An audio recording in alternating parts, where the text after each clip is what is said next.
സല്ലല്ലാഹു അലാ മുഹമ്മദ് സല്ലല്ലാഹു അലൈഹി വസല്ലം. എങ്ങനെയാണത് വിവരിക്കാന്നറിയില്ല, അത്രയും നല്ല ഭംഗി.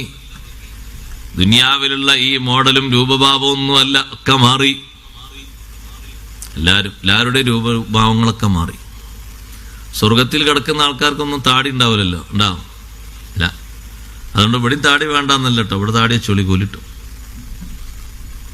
അവിടെ സ്വർഗത്തിലേക്ക് കിടക്കുന്ന ആളുകളെ അങ്ങനെയാണ് ഫിനിഷ് ചെയ്തിട്ടാണ് അല്ലാഹു തആല കടത്തുന്നത്.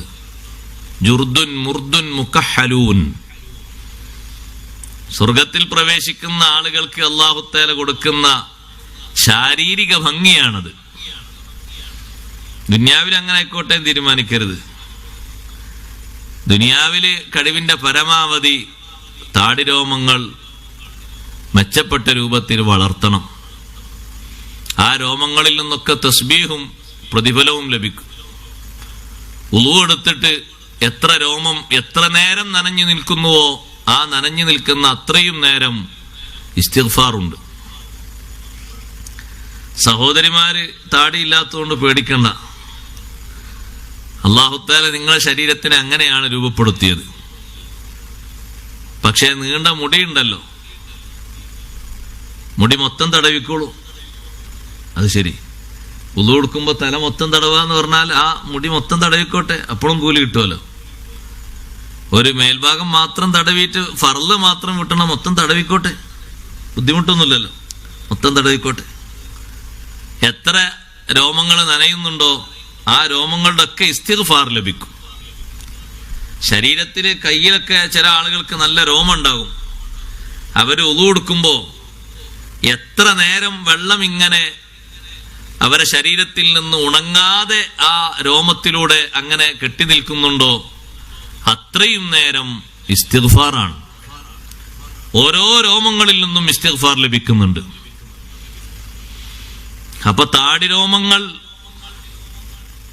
അത് ഇസ്തിഗ്ഫാറിനും തസ്ബീഹിനും മറ്റുമൊക്കെ സാക്ഷ്യം വഹിക്കാനും കൂടുതൽ കൂലി കിട്ടാനും കാരണമാണ്. പരമാവധി ഒത്ത രൂപത്തിൽ വളർത്തണം. മദീന പള്ളിയിലിരുന്ന് ഒരു സ്വഹാബി ദിക്ർ ചൊല്ലുമ്പോ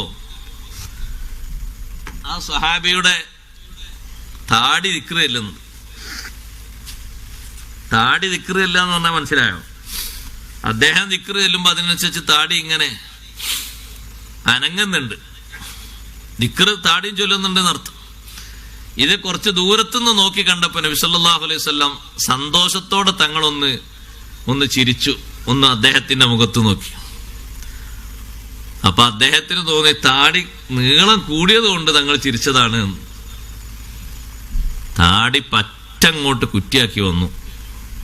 അപ്പൊ നബി സല്ലല്ലാഹു അലൈഹി വസല്ലം ഒരു നോട്ടം നോക്കി, ഒരു ഗൗരവത്തിന്റെ നോട്ടം. എത്ര ഹസനാത്താ നിങ്ങൾ കളഞ്ഞത്.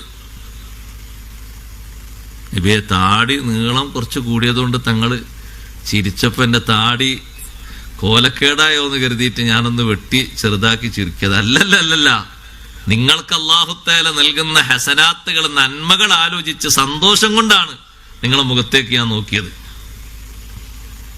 മറ്റു പലർക്കും ലഭിക്കാത്ത രൂപത്തിൽ അല്ലാഹു തആല നിങ്ങൾക്ക് കൂടുതൽ നന്മകൾക്ക് സൗകര്യം തന്നല്ലോ നോക്കിയിട്ട് നിങ്ങളിപ്പോ അതൊക്കെ കളഞ്ഞു, വെട്ടി കുറ്റിയാക്കിയിട്ട്. സഹോദരങ്ങളെ, താടി രോമങ്ങളുടെ നനവ് തോർത്താതിരിക്കുന്നത്, ഒരാളെ മുഖത്തുള്ള നനവ്, ഉളൂഇന്റെ നനവ് 1 മണിക്കൂർ ബാക്കിയായി എന്ന് കൂട്ടിക്കോളൂ. എത്ര ദിക്റാണ്, ഇസ്തിഗ്ഫാറാണ്.